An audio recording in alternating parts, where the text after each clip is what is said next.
The following is a production of the Ultimate Fantasy Sports Network.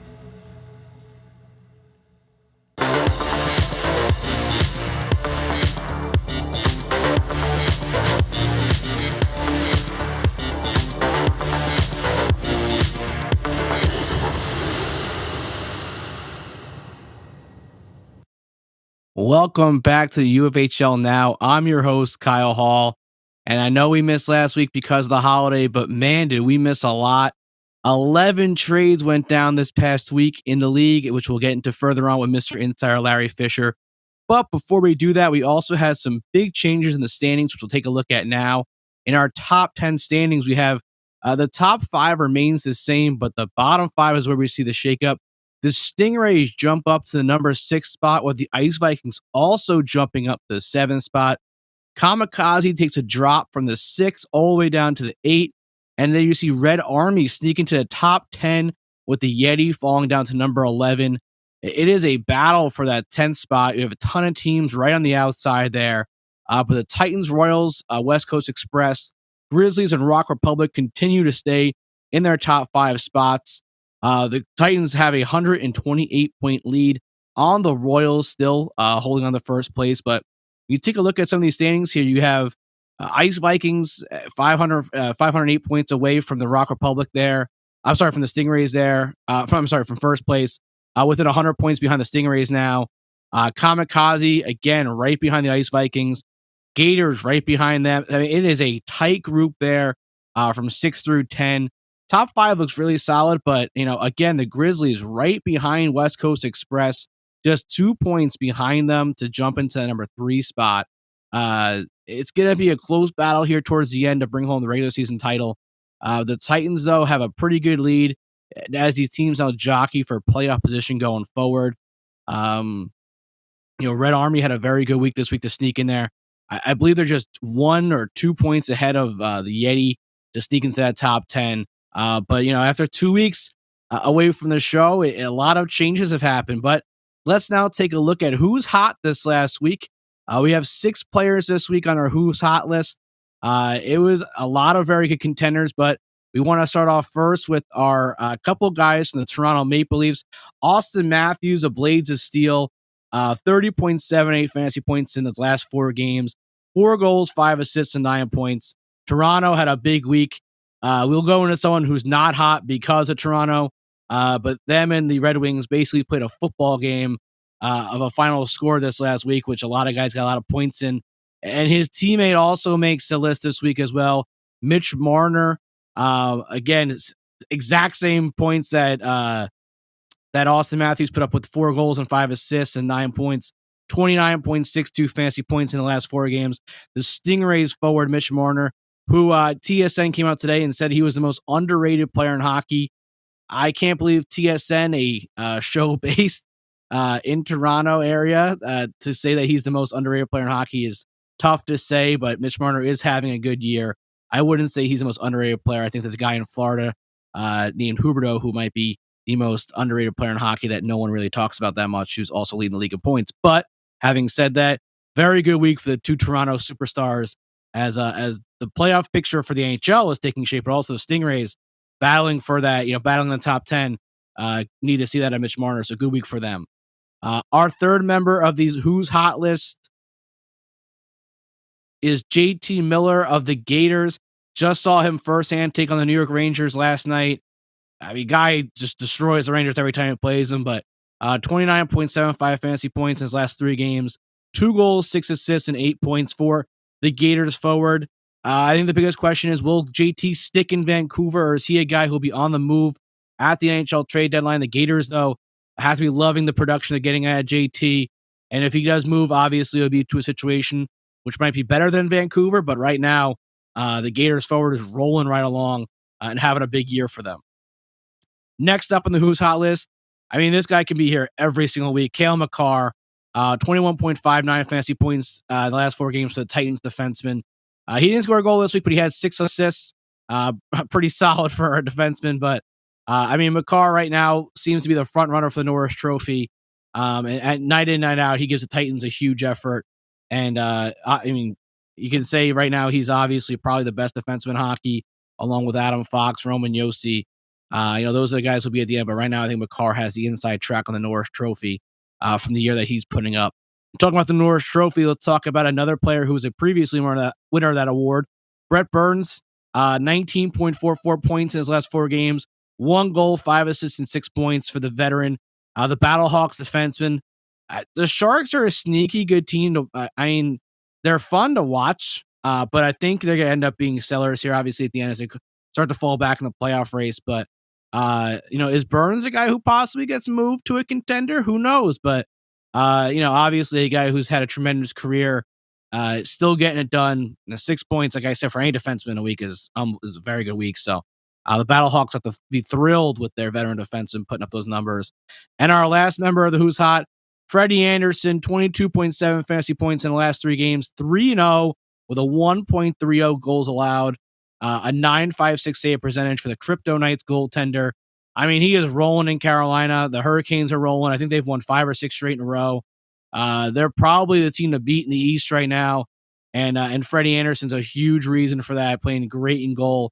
Crypto Knights have to love the year he's putting up right now.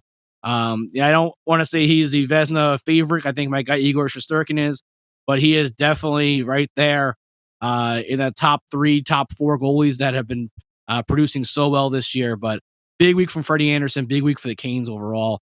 The Crypto Knights gotta love his production. Now let's look at the who's not hot this week.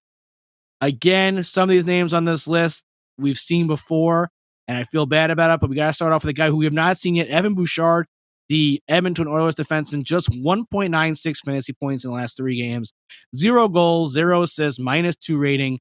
Edmonton is starting to turn it around maybe a little bit. I don't know. They're kind of hold on to that last playoff spot. I think they're in the last playoff spot now. But the Grizzlies, unfortunately, rough week for the defenseman. You love to see him get a couple assists there by just basically leaving the puck for McDavid or Draisaitl behind the net. So tough week there for the Grizzlies defenseman. Next on the list, we have Max Domi of the Red Army.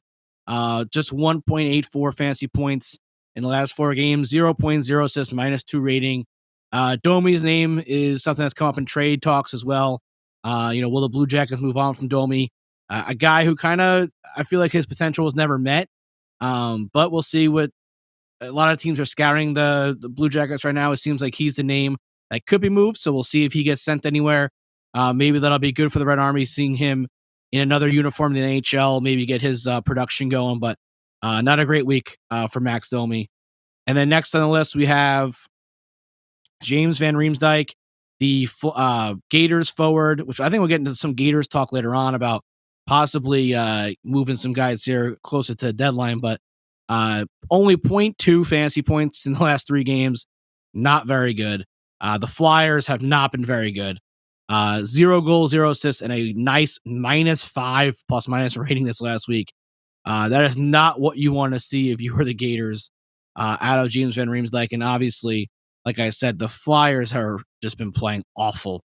Their season's pretty much over there in Philadelphia. So Van Riemsdyk, unfortunately, his play is obviously suffering because of that. But it's a rough go in Philadelphia. I'm sure the Gators just hate to see that out of their forward here, who historically is a very good player, but he's not been too great of late.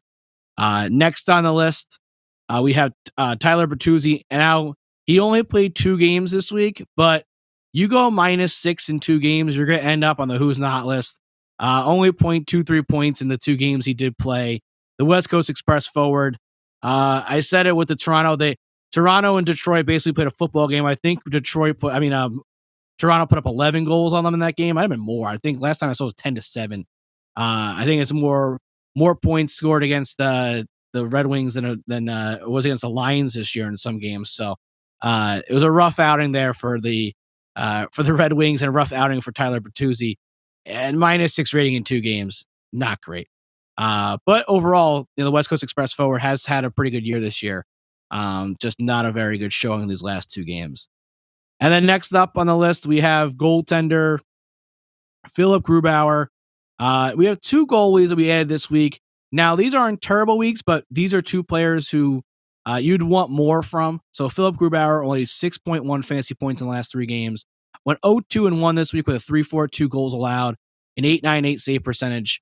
The Brutes goaltender, you got to think if he maybe thinks back and maybe hopes that he stay with the Avs instead of going over to Seattle and exploring that. Not the year that he expected. I'm sure the Brutes were hoping for more out of Grubauer, but a rough week. It's been a rough year for Seattle overall and for him. I'm sure looking back on it, he probably regrets the whole Colorado situation, but obviously not what the Brutes wanted to see out of their star goaltender. And then next up on the list, I got to apologize to the Grizzlies. I think we pick on Connor Hellebuyck a little bit. He went 5 fantasy points in the last 3 games. He went 0-2-1, a 3.66 goals allowed. He did have a 9.01 save percentage, which is not awful, but you can't give up 3 goals, 3.66 goals allowed and go 0-2-1 and not think you end up on the who's not list. For a guy who's a former Vezina Trophy winner, you expect a lot of the Grizzlies Grizzlies goaltender. So to do, I gotta apologize. I do feel like we pick on Hellebuyck a lot, but he does not having a good year, and obviously Winnipeg is probably shifting to be more of sellers at the deadline. Not saying Hellebuck's going anywhere, but his year might get even worse if you start seeing talent around him start to leave Winnipeg, and you see more American hockey guys probably in the NHL level for the Jets towards the end of the year here. Now let's take a look around the league. So we will not get into the 11 trades that happened because we're going to go over that with Larry. But first off, I want to talk about the players of the week. So this week, the players of the week came in with forward Austin Matthews, kind of a no-brainer, monster week for him in Blades of Steel. Like I said, 30.78 fantasy points. He's going to be right there for the Hart Trophy. Probably the best shot in hockey. Just so much fun to watch. Kale McCarr went over him again, the Titans defenseman. Probably going to win the Norris Trophy this year. 21.59 fantasy points. You can basically put those two guys on a who's hot list every single week. And then James Reimer gets the nod as the goaltender of the week. So we talk about one Brutes goaltender that was not playing well. Here's a guy who is playing well, James Reimer, the Sharks goaltender, 23.10 fantasy points this week. So the Brutes do get some goaltending help there from Reimer with Grubauer struggling, but they got a pretty good duo there between those two. That's not bad, and hopefully they both get rolling. Obviously, that'll be helpful for the Brutes going forward, but congratulations to them, to all those teams who had their players of the week. And now let's bring in Mr. Insider, Larry Fisher. We got to talk about all these trades, Larry. It was a busy week. We missed 1 week, and all hell broke loose, and every team decided to trade. No one made a move during the All-Star break, which we could have used some show filler there, but we missed a week and we get hurt. We get burned by the league and the owners, and they start making moves. Yeah, a lot busier leading up to March 1st in the UFHL than in the NHL. Like I said, 11 trades. Going back to that, coming out of the All-Star break with the week off there. Heading into the All-Star break, I said the two franchises in the UFHL that I sort of put on the trade watch, keep an eye on, the Stingrays and the Yetis, and to no surprise, they made me look good to some extent, I guess, because they both did make major moves since we last had a UFHL Now show. And the Stingrays, again, they're taking a run this year. They know they're going to have some cap trouble in the offseason, but they want to go for it this year. As you mentioned, they were in 8th. Now they're up to 6th. They're within 25 points of 5th place all of a sudden. So the Stingrays are on the rise, and they went out and brought in their ringer of sorts, Taylor Hall. Acquiring Taylor Hall from the Crypto Knights. And when you look at the package that the Crypto Knights got in return, Dominic Toninato, who's actually, since that trade happened on February 12th, he's been producing for Winnipeg. Helge Grans, who's a really interesting Swedish defense prospect for the Los Angeles Kings. They have a lot of defense prospects, as we've seen guys like Sean Dursey make it to the NHL. Jordan Spence is having a great AHL year. But Helge Grans, as a teenager playing in the AHL, because he's Swedish, he can play in the AHL as a teenager. And he's having a great rookie pro season in North America. So keep an eye on him as an underrated prospect, as well as, and probably the key to that deal.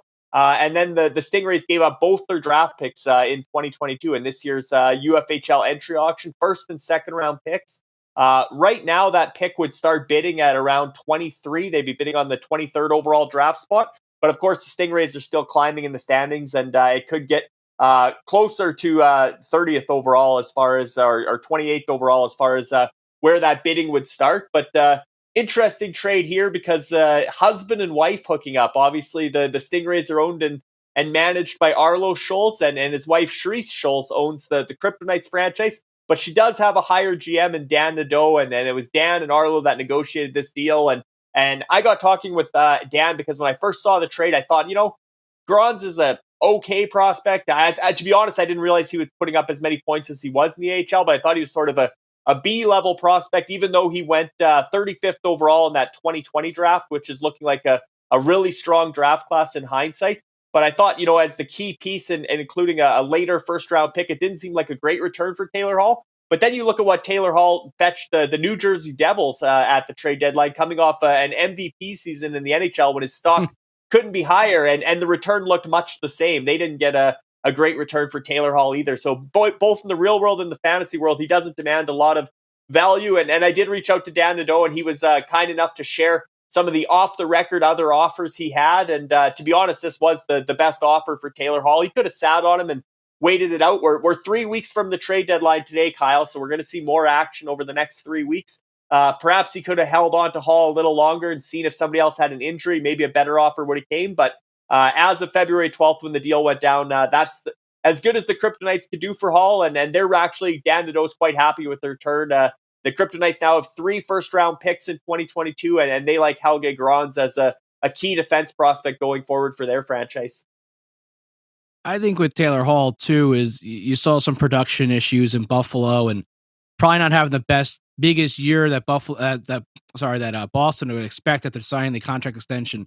So I think, like you said, I don't know what the market would have been if they would have held out another 3 weeks, if it would have gotten better. But, I think probably the value right there is kind of what you would probably see for him, just because of what the production's been this year or lack thereof, and him kind of getting shuffled around that Bruins lineup a little bit, and not really sticking to it. He's been kind of shuffling up the second and third line there. The top line already set. So, when the deal came out, you see his name out and you see a Hart Trophy, get moved. It always kind of, you kind of perk up a little bit. But when you look at his numbers, like a guy like Barclay Goodrow, I think has more goals than him this year. When you look at the free agent signings from last year, kind of see the production the guys had. So, I think it's a good move for the Stingrays. Obviously, we said they're climbing up the standings. They have another player that they want to push into the roster this year by trading out some assets for the future. But we might have to do a little bit of internal investigation on the Schultz family there. Make sure there's no funny business going down the dinner table. That's the other concern I think we got to talk about too. And maybe you got to check to make sure these trades are above board here.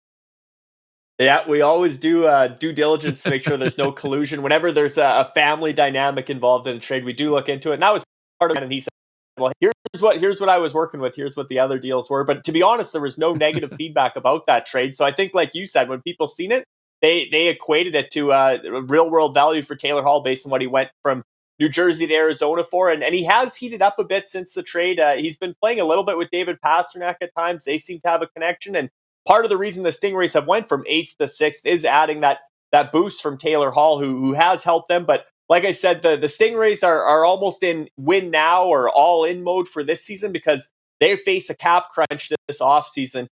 Your guy Adam Fox, as well as Zach Werenski, 2 defensemen going from less than $1 million to $9.5 million. So you can do the math, Kyle, but a quick look showed the Stingrays projected to be $15 million over the cap when those contracts kick in the offseason. So they're all in now. Arlo Schultz making a run for not only for the President's Trophy in the regular season, which, as you showed in the top 10 there, they're quite a ways back to be catching the Titans, but certainly to be loading up for a run in the Klein Cup playoffs and adding another playoff-bound player. Boston's going to obviously make some noise in the playoffs likely, and getting Taylor Hall could be good for the Stingrays playoff run, and then they hope to capitalize on that because they're going to have to shed some salary come the offseason.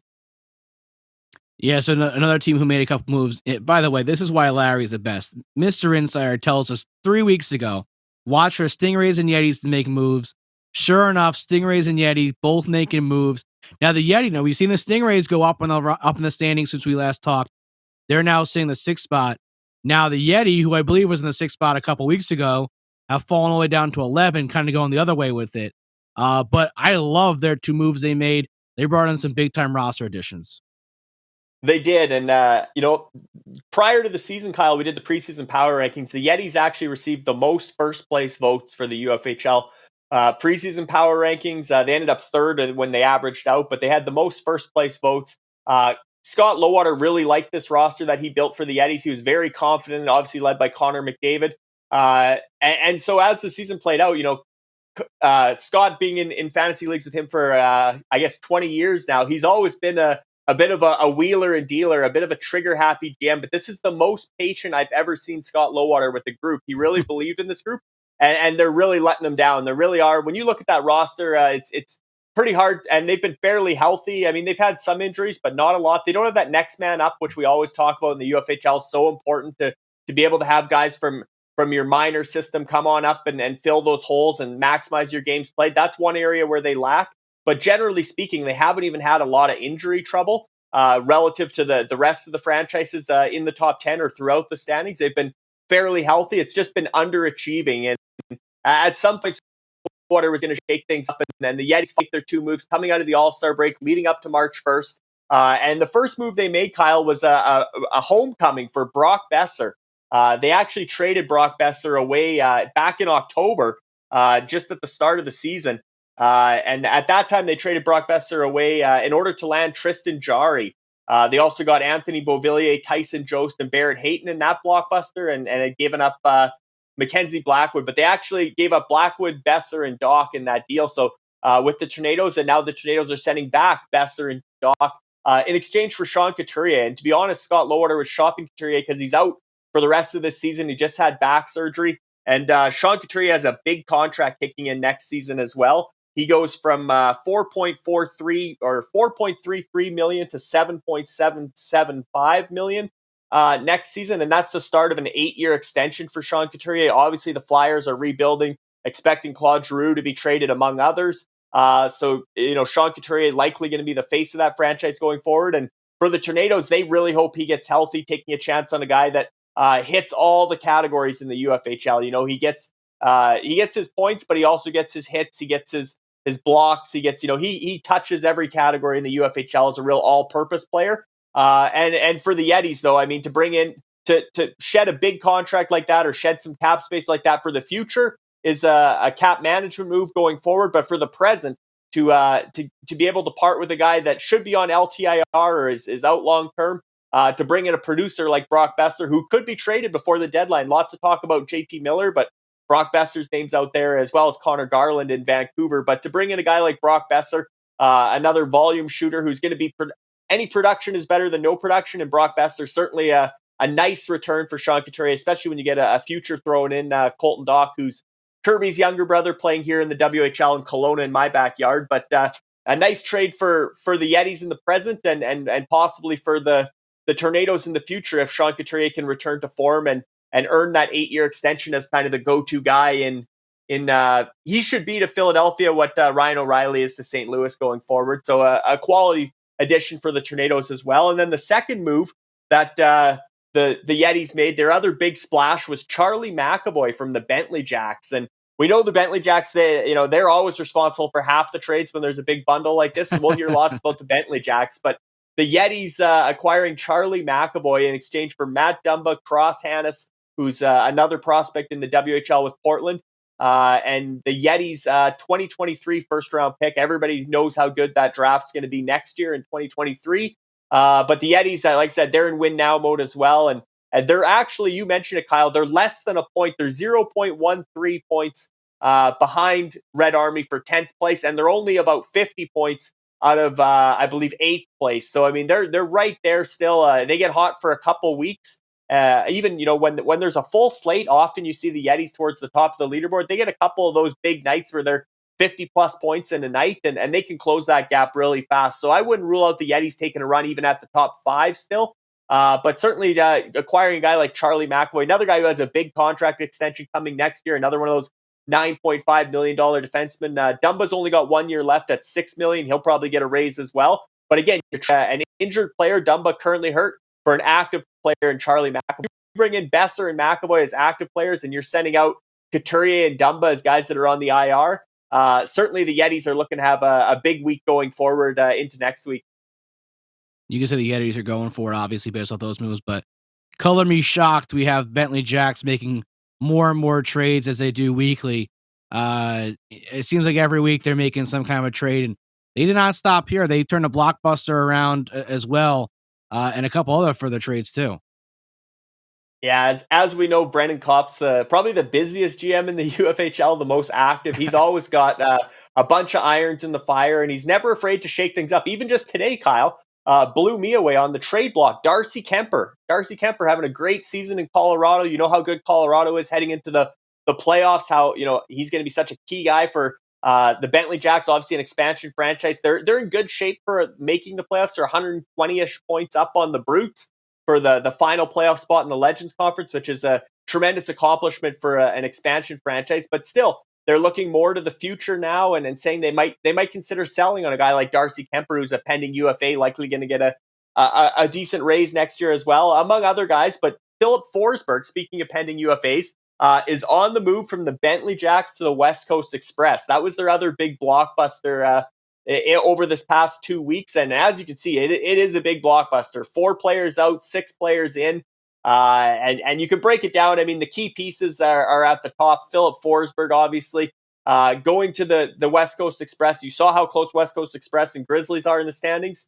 West Coast Express would still like to, in all honesty, take a run at the Royals, maybe even at the Titans. They're one of the top producing franchises to start 2022 from January to now. West Coast Express is right at the top, despite Tyler Bertuzzi having the bad week. Filip Forsberg is a guy, Kyle, who he's actually been really consistent this season. He's been a big part of why Nashville's in the playoff race. But historically, Filip Forsberg starts playing in January. His first few months of the season, October, November, December, he's usually just warming up. And then that second half, he's always among the NHL leading scorers in the second half of the season. And certainly West Coast Express factored that in. And he's playing for a big contract too, right? He's a pending UFA.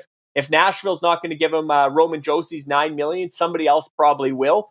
Maybe even get him into that $10 million range if he makes it to the open market in the summer. So he's playing for a contract, and West Coast Express sensed that. In return, the Bentley Jacks got a real nice package. Peyton Krebs, obviously a top 20 NHL draft pick, going to be a big part of Buffalo's future. He's already playing for the Sabres.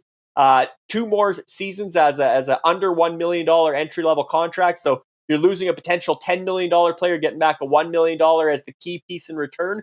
As far as cap management goes, that's a great piece for the Bentley Jacks. And then they also get 2 volume shooters in Mike Hoffman and Frank Vetrano, who could heat up at any time, right? Those guys shoot the puck so much that eventually it's going to start going in. And if it does, they're gonna start racking up a lot of goals and a lot of fantasy points for the Bentley Jacks. They actually get a bit deeper there, although Matthew Highmore certainly has been productive. And that's actually a cool part of this trade too, Kyle, is the West Coast Express, as you can see from their logo, big Vancouver Canucks fans inspired by that West Coast Express line of Marcus Naslund, Todd Bertuzzi, and Brendan Morrison back in the 90s. But they now have a full Canucks line, and not the line you would expect. They got Matthew Highmore, Tyler Mott, and Juha Lammikko. And that line, surprisingly, has been very productive for both the Vancouver Canucks and West Coast Express over these last couple months. So they get Highmore to complete the line with Mott and Lammikko, and that just speaks to the depth of the UFHL.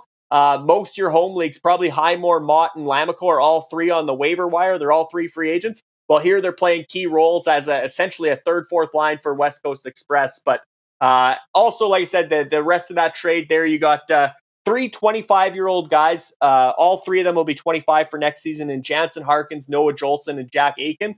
And all 3 still have decent NHL upside to become NHL regulars. But when you're really looking at it, it's Filip Forsberg for Peyton Krebs, and then the Bentley Jacks hoping that Hoffman and Vetrano heat up at the deadline. Maybe they even are guys that get traded. We know Mike Hoffman's a bit of a suitcase. He could get traded again.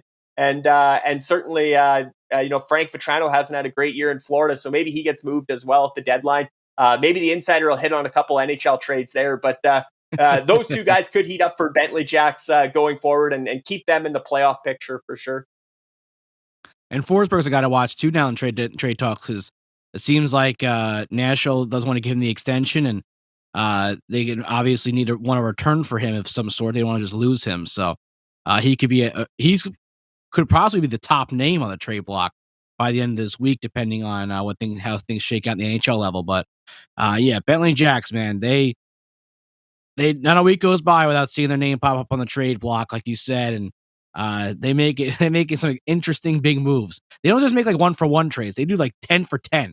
They're always big on the blockbuster. But another trade that I thought was interesting this week was the between the Battlehawks and the Eliminators was Alexander Holtz on the move. Yeah, this is if you're going down the list of 11 trades, this is where it's sort of the big five, and this one rounds it out. And there was a bidding war for Alexander Holtz. There were several franchises interested, and the return to me was a bit interesting. I know some people reached out saying it was more quantity than quality, that when you look at Alexander Holtz as a potential Patrick Laine type, expected to be Jack Hughes's wingman starting next season, potential 50-goal guy in the NHL on an entry-level contract for a few seasons under $1 million. A lot of people expected that return to be massive in terms of value back, as far as the name value, that you'd see guys coming back that were big names for the Battlehawks. And personally, I was surprised they were willing to move Alexander Holtz. I thought they were building around their friends and Sider, Lucas Reichel, as well as Alexander for the future. But you really look at that Battlehawks roster, and it's sort of stuck between a rock and a hard place, because Mick Bortoni and Serge Beauchamp and Alessandro, they're looking at that roster. You got guys like Drew Doughty, Brent Burns, Sergei Bobrovsky, John Tavares, guys that are sort of, getting into that later back end of their prime, and they want to make a run with those guys. And again, they're stuck in that Gretzky division, in that playoff race for that Allen Conference, those two spots with 6 teams sort of six franchises battling it out. So what they really wanted was some depth. They've had a lot of injuries on the Battlehawks, and with an eye on the present, they really wanted depth, and they did manage that. Although Tanner Pearson for Scott Lawton, I would say, is probably a fair trade-off. Pearson's having a great year. Lawton's having a good year as well. Galchenyuk and Bukestad as sort of your depth forwards to replace some injury depth. You get Casey DeSmith, who's been, I think he's won his last 2 starts, probably an upgrade on Martin Jones with the way things are going in Philly. And I guess the key coming back is Yegor Chinikov, who is kind of mocked as a first-round pick off the board, very surprising by Columbus. But hey, he's already playing in the NHL. He's got 11 points, 6 goals as a rookie. A guy who is kind of a volume shooter like Holtz, but obviously not a lethal sniper like Holtz, but gets his share of shots and can certainly score. So Chinikov, a little bit older, a couple years older than Holtz, but he's sort of the key prospect back. And then you get Ponomarev, who's sort of a B-level prospect and a second-round pick, which will produce another B-level prospect. But when you look at the deal as a whole, for the Eliminators, you got to love it, as far as Alexander Holtz being a real building block for them. They need some of those young guys. They're not going to make the playoffs this season, and they're in a tough Lemieux division trying to unseat the Yetis, the Ice Vikings, and the Stingrays going forward. While a guy like Alexander Holtz helps them take a big step forward. They actually just hired a general manager in the last 2 weeks as well.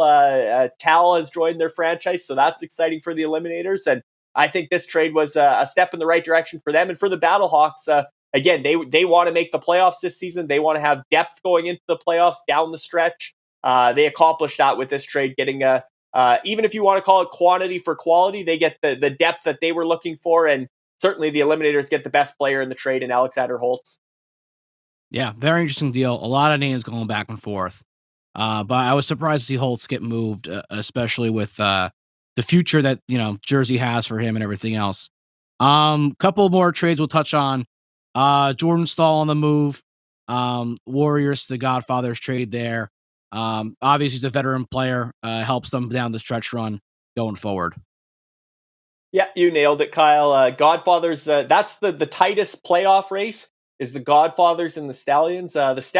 Godfathers were ahead for a month or so throughout January, and now the Stallions have forged ahead by about 30-40 points in these last couple of weeks. So the Godfathers making a bit of a reactionary move, bit of an upgrade towards the trade deadline. Jordan Staal, obviously veteran player on that Carolina team. Again, you're acquiring a guy that's going to be in the playoffs, in the Klein Cup playoffs as well, in exchange for a guy like Colin White, who scored in his season debut coming back from injury, but he's more of a future player. Ottawa won't be in the playoffs this season. So like the move for the Godfathers, hoping that Jordan Staal gives them the boost they need to get ahead of the Stallions. And that'll be interesting, Kyle. Do the Stallions now make a counter move? It's always interesting when somebody moves early in the arms race with 3 weeks to go to the trade deadline.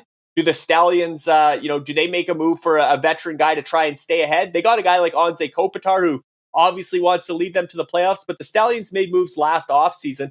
They were a playoff franchise last season as the second wild card snuck in as the lowest seed in the Allen Conference, and they're in that same position this season. They're the lowest seed in the Allen Conference as of today. But they made a move in the offseason, Kyle, to trade Matthew Tkachuk for Quinton Byfield as their big blockbuster in the offseason to really start to turn their direction towards the future. They also have guys like Dylan Cousins, Anton Lundell, as mentioned, Byfield. So the Stallions have some real studs for the future. I don't think they want to move any of those three for a rental or a guy like Taylor Hall or anything like that. I think they're happy battling it out. And I think that the Godfathers, they got guys like Carter Hart finally won a game again the other night. They hope he does better. Miro Heiskanen could pick it up.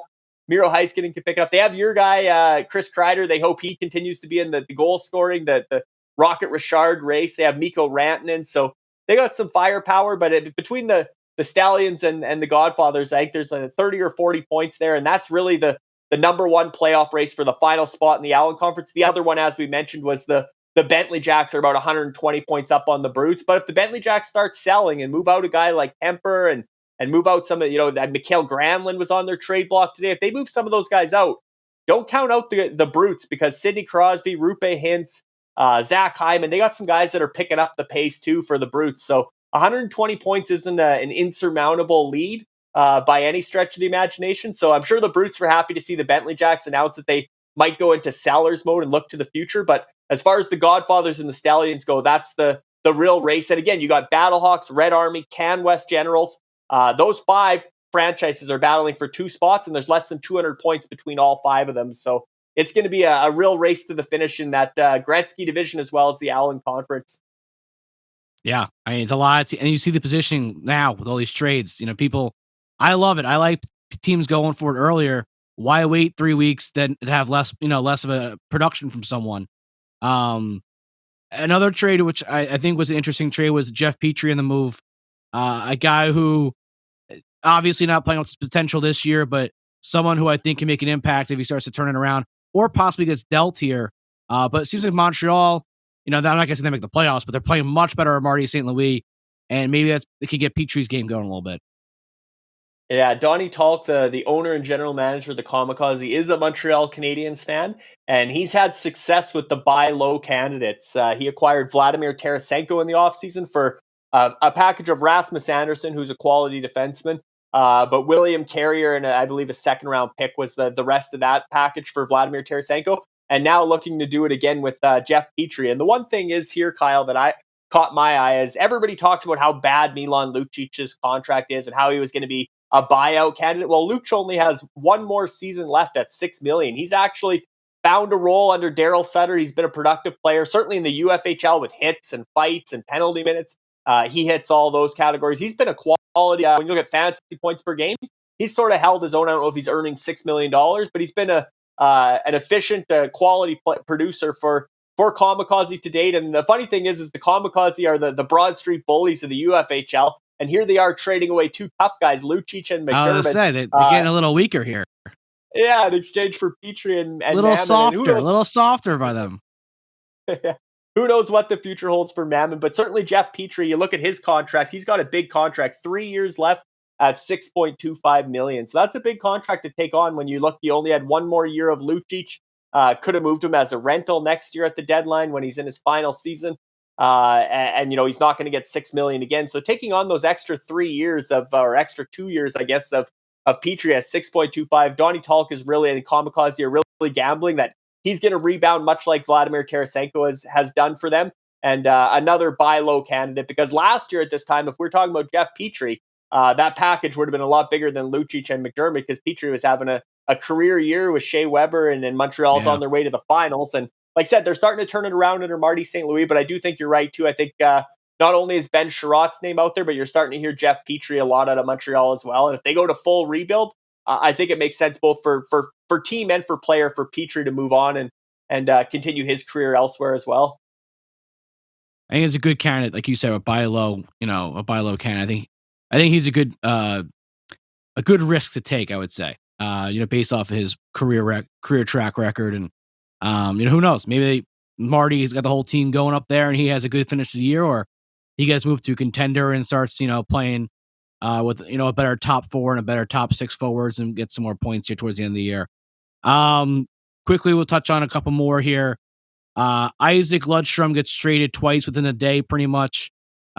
He gets moved around, and Brendan Smith also on the move again. He was a recent acquired player too for Kamikaze. Yeah, no surprise that the Bentley Jacks and Kamikaze are among the franchises that are doing the wheeling and dealing in these 10 trades, but certainly Kamikaze put Isaac Lundstrom on the block and managed to acquire a couple prospects in return. And the reason Kamikaze did this move is to free up roster spots they have some prospects that are really pushing up to the active roster. Obviously, we know Matthew Boldy. He's a point per game guy in Minnesota. He's having a great rookie season. If he was up all year, he might be the Calder favorite right now. But Matthew Boldy, guys like Connor McMichael, Jack Quinn's been hurt, but assuming Buffalo makes some moves at the trade deadline, moves out some veterans, I assume you'll see Jack Quinn up with Kamikaze and Buffalo down the stretch run as well. So more so just creating roster spots. And for the Bentley, as we always say, don't unpack your bags or keep your bags packed, because they turn around and flip Isaac Lundstrom to Strong Island in exchange for Pavel Zacha, Jack Johnson, and a second-round pick. So the second part of that trade, when you look at it from Bentley Jacks, they turned 2 prospects into, and Brett Kulak goes the other way in that second trade, but they turned 2 prospects into, obviously, Brendan Smith and Jack Johnson on the blue line, and they get Pavel Zacha and a second-round pick up front in exchange for 2 prospects and Brett Kulak. So a nice little bit of handiwork there by Brendan Kopp and the Bentley Jacks again to really improve their depth for the present. And with Strong Island, I know talking to Terry Weber, their owner and general manager, and especially their assistant GM, Richard Phillips, Isaac Lundstrom was somebody that was really on their radar. As soon as Donnie Talk put him up, they inquired, but the Bentley Jacks beat them to him, and he went to the Bentley Jacks. So they just knocked the next door down, and the Bentley Jacks opened up, and they were open for business, as Brendan Kopp always is. And next thing you know, Isaac Lundstrom, like I said, in a matter of 48 hours or whatever it was on his way to Strong Island. But they like him as a guy that's a couple years younger than Pavel Zacha, and actually they have identical stat lines this season, Kyle. They both have 12 goals and 24 points. Zacha's been in the league, I think, a few years longer than Lundstrom, so Lundstrom having a bit of a breakout, and Zacha maybe not taking off the way people expected, maybe starting to stagnate a little bit in Strong Island's mind, but certainly Brendan Kopp still sees the upside of Pavel Zacha, who was obviously a top 10 pick. It feels like a decade ago now, but a number of years ago, he was a top 10 pick, and they still see that potential for him, like you said, as New Jersey starts to trend up as a team overall in the years to come. Yeah, and actually Zacha's a guy whose name has now been floated on the trade block too, so it'd be interesting if he gets moved. Like you said, New Jersey's kind of building for that future, if he's a part of it or not. But another one, a 1-for-1 trade from our friend over at Duckman's Dynasty with Kamikaze. Kamikaze was very busy this week. Obviously, they're as they climb up and down the ratings here, standings here. They're trying to get better and better here, but little look to the future. Look to the future, you're right, and opening up another roster spot on defense with Joel Edmondson. And talk about Montreal Canadiens on the move. They acquired Jeff Petrie. They trade away Joel Edmondson. And in that last deal, it was the Bentley Jacks trading away Brett Kulak. So you can say 3 of the 6 Montreal Canadiens defensemen on the move in the UFHL this season. But here, again, you look at Duckman's domination, really building from the back end out, right? And you look at the defense core that Dean Millard has assembled there. Obviously acquired Dougie Hamilton and Colton Parayko in the offseason, TJ Brody and Travis Hamonic. Now you bring in Joel Edmondson. You also have Oscar Klefbom on LTIR. There hasn't been much talk about him making a return to the NHL, but if he's healthy by chance for next season, maybe you get Oscar Klefbom back in there. And you talk about that as a top 6. That's pretty impressive. They still have Philip Broberg, and Pierre-Olivier Joseph just got called up to Pittsburgh. He's been producing in the AHL. So a promising future on the back end. Guys in their prime for Duckmans because Duckmans doesn't want to be a bottom feeder next season. They've made that clear. They traded away their 2023 first round pick. And of course, if that's in the bottom 5, that's going to be bidding on Connor Bedard and Matt V. Mishkov. And they said, no, we're not going to be in the bottom 5 next season. We're going for the playoffs. We're trying to trend up. And you look at the defense core, that's where it starts for Duckmans. They still need some work in goal and some work at forward, but their defense is looking like, I'd say, above average when you look across the UFHL. Duckmans probably has an above average defense. And for Kamikaze, as mentioned, clearing space, the list of young players pushing up. Even next year, you got guys like Caden Gooley, another Montreal defender. Kamikaze would like to make room for, assuming he's in Montreal with the Canadiens next season. Victor Soderstrom. They have a number of guys up and down the depth chart. A guy like Juuso Välimäki won't be waiver exempt next season anymore. So they need room for Soderstrom, Välimäki, maybe Caden Gooley. So out go guys like Brendan Smith. Out go guys like, now most recently Joel Edmondson. But they're making moves for the future to really manage their 50 contracts and make sure they have guys that spots available for their young guys when they prove they're UFHL ready. Last but not least, trade number 11. Crypto Knights and Mystics trade some prospects here. To be honest with you, I don't know much about these guys. Anything of value here for us, Larry? Yeah, we grinded our way through all 11 trades, Kyle, and very interesting in all the trades, including this last one, prospect swap. It's actually two Oiler prospects, two Edmonton prospects, Raphael Lavoie and Dmitry Samorukov. Both, I would say, are high B level prospects. They're not. They were both second, third round picks, but they're both trending well, and also both potential trade bait for Edmonton leading up to the trade deadline, because certainly they want to bring in a goaltender and bring in maybe another shutdown defenseman. So you could see Samorukov and Lavoie on the move, both in the NHL and the UFHL. As for Rafkin and Steenberg, again, it's kind of just to balance that trade out, right? So Rafkin is a Finnish defenseman who's trending somewhat similar to Samorukov, that type of kind of shutdown with some offensive upside. And then Lavoie and Steenberg as well, both kind of volume shooters. Steinberg's having a bit of a breakout season in college. He's leading Cornell in scoring in the NCAA. And Lavoie obviously has been hot hand lately in the AHL, starting to score for Bakersfield. So it seems like really fair value, either as a 1-for-1 or as a 2-for-2, because as you see here, Kyle, Lavoie and Samorukov were traded between the franchises, the Mystics and the Crypto Knights, and Rafkin and Steenberger were traded between their affiliated scouts. But we put them together as a 2-for-2 trade, which is essentially what it amounts to. But a very fair trade, but one of those trades, Kyle, that's going to be fun to track and see if any of these four prospects really pop in the next 2 to 3 seasons, and then we'll know who won this trade, to be determined. All right, breathe, Larry. We're good. 11 trades down, so much action. This next couple of weeks, I'm sure will be fun seeing some teams move some last minute moves. It seems like teams are more welcoming to the trade values that they're seeing out there. I know, the owners and GMs we talked to a couple weeks ago said the values were just too high on players.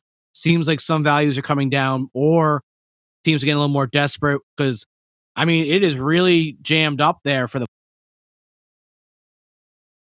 playoff race.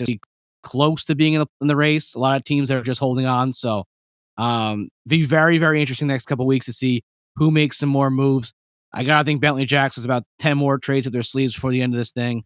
They love the movement. But before we let you go, we brought up James Van Riemsdyk name in the Who's Not Hot list. The Gators, we have yet to see a trade yet from them since the new ownership's taken over. They're a team who's right there in that bottom 5 of the top 10. Where are they looking? Have you had any contact with them and what their moves look like in the next couple weeks? Yeah, Kyle, as far as who's next on the trade watch, I think I turned my attention. I would go with the Gators, mainly because Ryan Schmelzer came out, their general manager, who, as we know, is the Utica Comets captain in the American Hockey League, scored 2 goals, including the game winner yesterday. So congratulations to Ryan, who's having a real breakout season in his own right in the AHL and working his way towards an NHL contract for next season or the near future. But he's also busy in the UFHL as the general manager of the Gators. And he came on the UFHL trade block and said, everyone but Nathan MacKinnon is available from the Gators. Well, that's a pretty big statement. He said that this past Tuesday on February 22nd.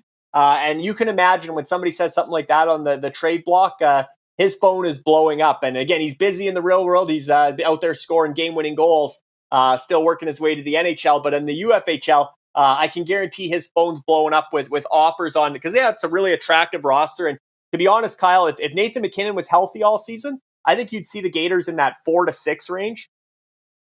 They've had a lot of injuries. Alec Martinez has been out long term. Among other guys, they've had, Torrey Krug was out for a bit. You go up and down the roster, almost all their players have been in and out of the lineup. They haven't been fully healthy yet all season, the Gators. And again, this is a roster that Matt Gunn, former general manager Matt Gunn, really built throughout the offseason and up till December, when the Conacher family, headed up by Dave Conacher, purchased the Gators for a record-setting $80,000 USD, the biggest sale in UFHL history. And Ryan Schmelzer sort of officially took over as GM heading into the new year in January. His two brother-in-laws, Corey and Shane Conacher, are sort of assistant GMs, a three-man management group there, and they run all trades by each other. But they've been eager. You had Ryan on the show on UFHL Now, and certainly he said, they want to make some moves. They want to really put their stamp on the roster, put their fingerprints on it. And with only 3 weeks exactly from today to the trade deadline, I think the clock is ticking. I'm sure they've went through probably 100 different scenarios. Find a patient group. Reminds me of an NHL front office. They're not out there making 10 trades a week. They're really focused on the right trade and the right value for their franchise going forward, because their first move's kind of a signature move, right? It's going to sort of shape the direction they go. And the one that they look back on as their first move, they want it to be a quality move and the right move. But certainly you mentioned James Van Riemsdyk. I think they'd like to move him. Unfortunately for the Gators, he has a $7 million contract still next season. Could Philadelphia buy him out potentially? And then whoever acquires him gets, maybe he signs for $1 million somewhere else, like Evander Kane's situation. And then all of a sudden you have a really productive player for the value. But as long as he's $7 million, that's a tough piece to move, because you look at the cap situations in the UFHL, and a lot of franchises are close to the cap, a lot more close to the cap than not. And a lot of the ones that have cap room have big contract extensions coming next season. So the salary cap is such a big factor. But I look at their defense, and I look at the two St. Louis Blues in particular. They have Scott Prunovich coming up from the minors, who's going to be a go-to guy for them on an entry-level contract from the Blues. But on their active roster, they have Torrey Krug and they have Justin Falk, both in that $6, $7, $8 million range. I think they'd like to move one of those guys. And again, the Gators are tight to the cap. They'd like to get some cap flexibility. So maybe a cheaper defender, or maybe they go with a forward in return. But I think you could see Falk or Krug on the move. If not them, I look at Tyson Barrie as well on the defense, who hasn't had as good of a season, obviously, as last year when he led all NHL defensemen in scoring.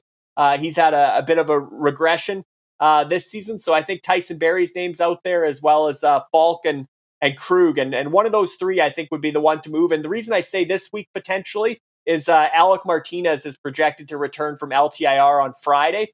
So they have another quality defenseman coming into that top four. Maybe now's the time they can get some cap flexibility. And I'm sure Ryan Schmelzer would have been in on the Alexander Holtz sweepstakes. I'm sure those talks happen because he's a teammate of Alexander Holtz with the Utica Comets in the AHL, and sees his goal scoring potential. Maybe a bit surprised they didn't pull the trigger there and sweeten the pot enough to pry away Alexander Holtz. But certainly the Gators are a team that I'm keeping a close eye on, and I would be shocked if we don't have a Gators trade by March 21st by the deadline, because I just think between Ryan Schmelzer and Corey and Shane Conacher, as well as Dave Conacher, they really want to make this team their own and start to give it their own identity. And what bigger way to do it than make some moves between now and the March 21st trade deadline? All right, well, you heard it here first in the Insider. Gators going to make a move. You already got the Stingrays and Yetis correct 100%. Next week, basically, they make the big moves. Now we'll keep an eye on the Gators, like you said. And Holtz would have been a nice pickup for them as a teammate in a first move, but you see him go elsewhere. But yeah, we'll keep an eye on the Gators. And Larry, before we let you go, anything else for this week?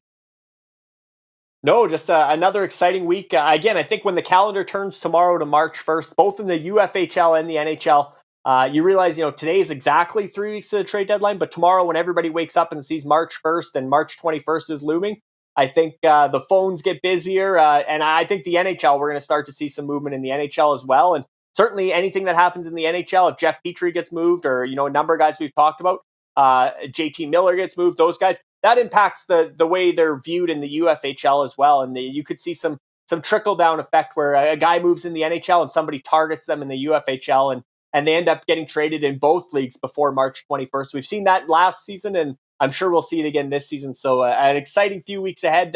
Can't wait to cover the run up to the March 21st trade deadline in the Ultimate Fantasy Hockey League. Well, thanks so much, Larry. We'll catch up with you next week. Thank you for all your insight as always. They kept you busy this week, 11 trades. We'll see how many we get in the books next week. Sounds good, Kyle. Have a good one. All right, before we sign off for today, let's take you to the Twitter poll, which you can find on the UFHL Now Twitter account. This week's Twitter question is, who will lead the NHL in power play goals for this season? If the 4 candidates are below, but if you don't believe it's going to be one of them, please comment and leave a writing candidate. But we have Chris Kreider, who we touched on before on the show from the Godfathers, with 17 goals. Leon Draisaitl of the Grizzlies with 15. Austin Matthews, who's one of our players of the week from the Blades of Steel, with 12. And David Pastrnak of the Titans with 12 there as well. So let us know, who do you think is going to lead the league at the end of the year in power play goals? And if not, if you think it's going to be Ovi or someone who's below the 12 number, write that in there as your candidate. And we'll see. Make sure you go on the UFHL UFHL hockey Twitter account to go find that. And thank you for everyone for listening. We'll catch you next week. And it should be another exciting week of UFHL hockey.